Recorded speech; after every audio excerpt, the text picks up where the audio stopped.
భవిష్యత్తును నిర్మించే ఆశలను విశ్వాసాన్ని ఇచ్చారు. కానీ 5 సంవత్సరాల్లో గత ప్రభుత్వం ఆ త్యాగాన్ని అవమానించింది. 3 రాజధానులు అస్తవ్యస్త విధానంతో ప్రజల విఘ్నతని, అమరావతిని అగౌరవపరిచింది. ఈరోజు ఈ వేదిక నుండి మేమందరం మీకు హామీ ఇస్తున్నాం. అమరావతి మళ్ళీ ఒక ప్రపంచ స్థాయి సర్వశ్రేష్ఠ రాజధానిగా ఆవిర్భవిస్తుంది.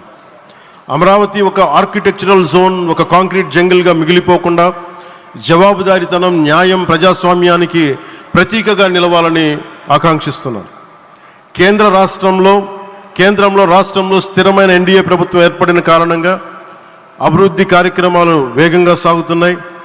మేనిఫెస్టోలో ఇచ్చిన హామీలన్నీ దశల వారీగా బాధ్యతాయుతంగా అమలు చేస్తున్నాం. కేవలం మ్యాచింగ్ గ్రాంట్స్ ఇవ్వని కారణంగా గత ప్రభుత్వం రాష్ట్రం కేంద్రం నుంచి పొందాల్సిన వేల కోట్లు నష్టపోయింది. కానీ ఈ ప్రభుత్వం కోఆపరేటివ్ ఫెడరలిజం స్ఫూర్తితోటి పరస్పర సహకారంతో పనిచేస్తున్నాం. రాష్ట్రంలో రహదారులు, రైల్వే, పారిశ్రామిక రక్షణకు సంబంధించి ఈ రోజున మన అమరావతి కాకుండా రాష్ట్రంలో రహదారులు, రైల్వే, పారిశ్రామిక రక్షణకు సంబంధించి ఈ రోజున 1,07,00,000 కోట్ల విలువైన అభివృద్ధి పనులకి ప్రధాని గారు శంకుస్థాపనలు, ప్రారంభోత్సవాలు చేస్తున్నారు. రాయలసీమలో గుంతకల్ రైల్వే, గోరంట్ల హైవే లాంటి వివిధ కార్యక్రమాలకు, ఉత్తరాంధ్రలో పిఎం ఏక్తా మాల్ లాంటి వివిధ పనులకు ఈరోజు శంకుస్థాపన, ప్రారంభోత్సవం చేస్తున్న ప్రధానమంత్రి గారికి నా హృదయపూర్వక కృతజ్ఞతలు. నేను అవనిగడ్డ ఎన్నికల ప్రచారంలో హామీ ఇచ్చిన దానికి అనుగుణంగా మనందరి ఆశలు మనకి ఆశించిన విధంగా నాగాయలంకలో మిస్సైల్ టెస్ట్ రేంజ్కి ప్రధానమంత్రి గారు ఈ రోజున శంకుస్థాపన జరగడం నాకు చాలా సంతోషంగా ఉంది. Now with Honorable Prime Minister Sri Modi ji and Honorable CM Sri Chandrababu Naidu garu, and together again Amravati will surely become a world-class capital, a 360-degree growth engine for all of Andhra Pradesh. Our youth will no longer have to leave for Bangalore, Chennai or Hyderabad.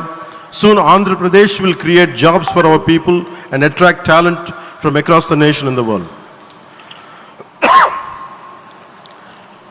దీనికి అమరావతికి ప్రత్యేకించి ఒక వ్యక్తిని మనం స్మరించుకోవాలి.